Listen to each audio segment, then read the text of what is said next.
अस्सलाम वालेकुम जी। ए मेरी नवासी है, ए बीमार है। इहदा अबू छड़ के कराची चला गया मां बेटियां नूं। मैं लोकां दे घरां च काम करनी आ। ए मेरा रेंट दा मकान है, मेरा कोई सहारा नहीं, ना मेरा बेटा है, मैं बेवा। ए बच्ची दी दवाइयां ने, मैं लोकां दे घरां च काम कर करके इस बच्ची दी दवाई पूरी करनी है। रहने दा मेरा मकान है। ਤੁਹਾਡੀ ਮਿਹਰਬਾਨੀ इस बच्ची दा चाहे महीना ला दो, चाहे मेरी मदद करो, मैं बच्ची दी दवाई पूरी कर दूं। हाँ बहुत बुढ़ी है, मैं कित्थे काम करन जावां। वैसे भी ब्लड प्रेशर। मैं घर प्रैस लाया है, मैं पालिश वालियां डब्बियां बनानी आ, मैं बच्ची दियां दवाइयां पूरियां करदी आ।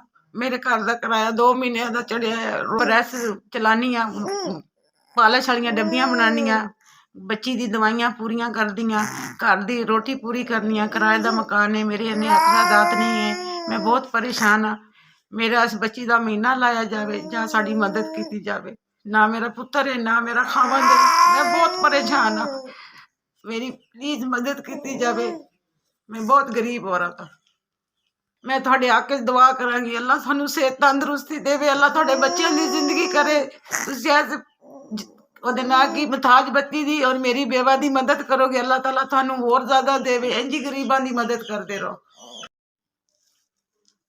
SVS थोड़ी बड़ी मेहरबानी। 6000 दी मेरी मदद की, अल्लाह थानू तंदुरुस्ती देवे, खुश रखे। मैं दे दुध दे पैसे देवांगी, इहदियां दवाइयां लवांगी, अल्लाह थानू ढेरों ढेर देवे। अल्लाह थोड़े दारे नू इंज ही जारी रखे। पन तन पा के इंज ही गरीबां दी मदद तुसी करदे रहो ते मालक थानू बहुत ज्यादा देवे कि मैं नहरां च पानी है। अल्लाह थोड़े बच्चों की जिंदगी करे ते इंज ही तुसी मिसकीनां दी, गरीबां दी, मुथाजां दी मदद करदे रहो। SVS तुसी अल्लाह थानू पन तन पाक थोड़ी अल्लाह थोड़े बच्चों की जिंदगी करे, सेहत तंदुरुस्ती दे रखे। अल्लाह थोड़े दारे नू इंज ही आबाद रखे, तुसी गरीबां दी मदद करदे रहो। मुथाज बच्ची दी मदद की है, 6000 रुपया मैनू मिल गया।